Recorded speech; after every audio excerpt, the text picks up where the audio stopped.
Good morning. I hope everybody's having a good time. This morning it's 7 o'clock in Nashville, and I've been up a little while and I'm fired up, ready to go. I hope you are. And if not, go back to bed, and I hope you all have a great day, unless you have other plans, of course. Let's get started with the questions. So Yolindi, I worked with Yolindi for a while. Yolindi has a question.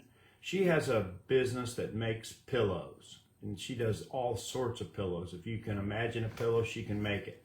She and her daughter have this business together. I guess this is probably their 4th year.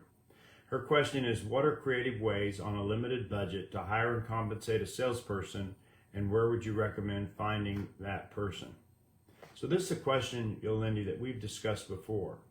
And in your world, there are independent manufacturer reps who work on a straight commission and represent several different manufacturers to the kinds of stores that sell your product, i.e. pillows.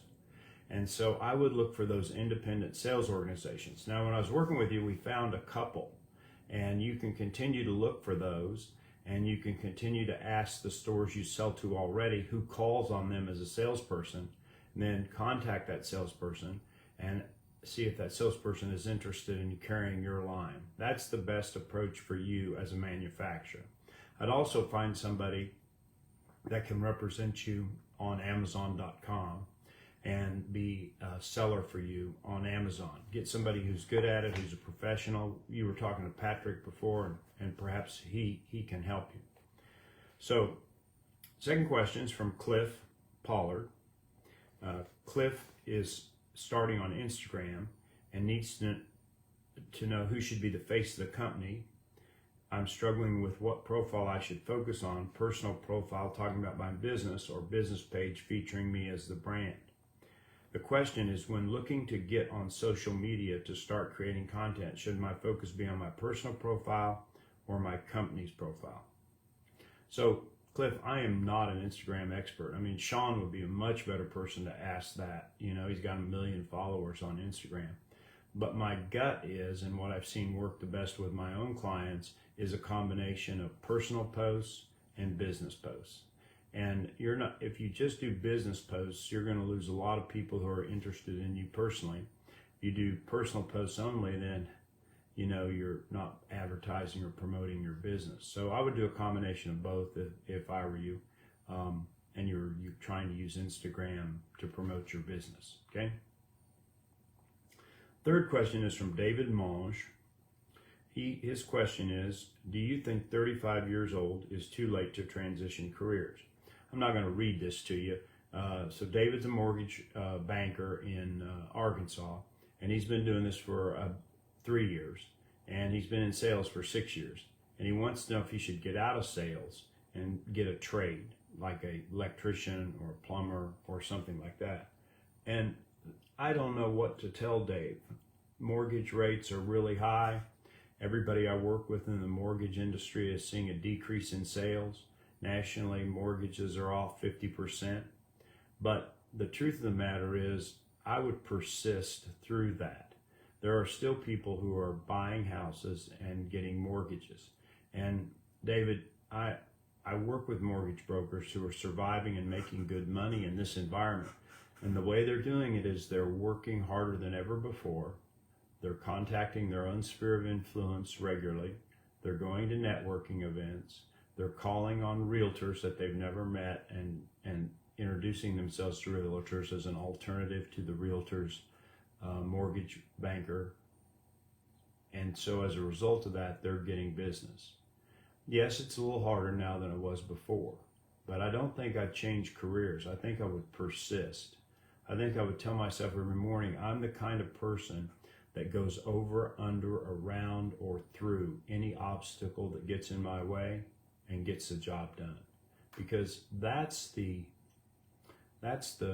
philosophy that has caused people to have successful businesses, not to quit when the going gets tough. There will still be people making mortgage loans, and you may make less money, significantly less than you had before. But just because it's hard doesn't mean you should quit, okay? And if you don't like the mortgage business and you just hate getting up in the morning and doing it, yeah, then consider a trade.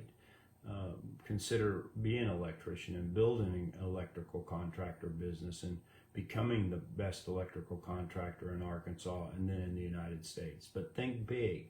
I don't think you're thinking big enough, David. You know, you're thinking about how do I pay my bills this week, and you should think that way. But I want you to think at some point in the future, I'm going to be able to pay lots of bills. I'm going to be in a private aircraft if I want it. I'm going to be living in a multi-million-dollar house if I want to.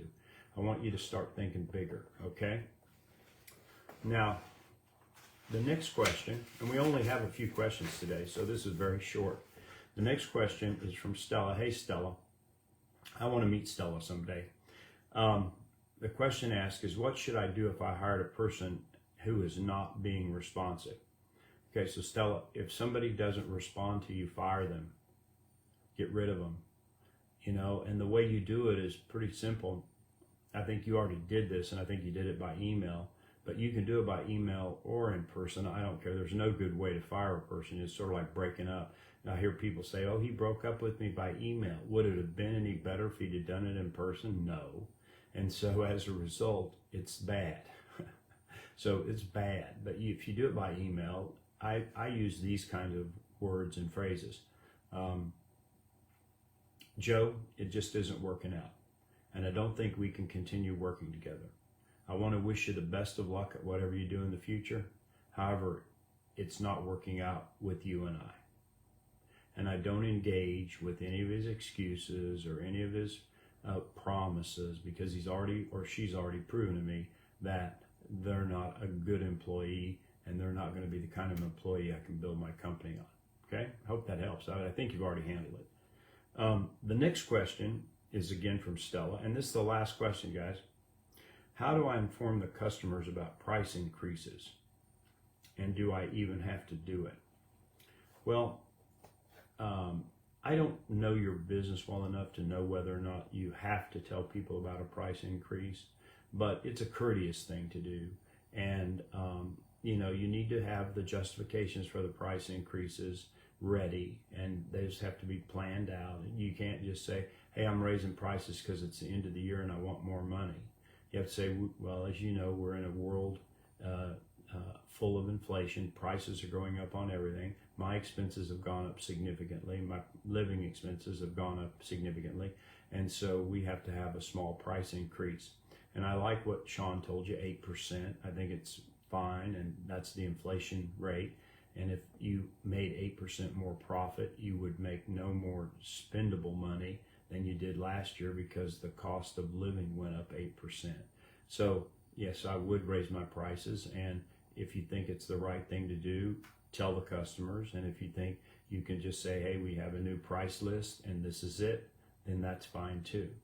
So anyway, I hope that helps. But again, I'm no expert on retail, and so there may be better advisors out there in the retail arena, but I've raised prices my whole life, my whole career. I'm getting ready to do it again in a week. And when I do, I will tell the people that I'm raising the prices, and I'll explain to them that everything has cost more. My assistant costs more, my rent costs more, everything costs more, and that is to cover those expenses. Okay, guys, I hope that helps. And I really want you to have a very, very happy holiday season. And for those of you who are Christians, I wish you Merry Christmas. And if you aren't, I hope you have the greatest holiday season of your life. But let's all make a commitment to each other that 2023 is going to be the best year of our lives. Write it on your heart. Now is the time. Today is the day. We are going to make 2023 better than anything that has ever happened to us before. And at the end of 2023, we're going to look back and say, we'll do better in 2024. Because life is growth or it's nothing. Life is growth or it's nothing. When you're green, you grow. When you're ripe, you rot. So let's make 2023 a great year. And again, happy holidays.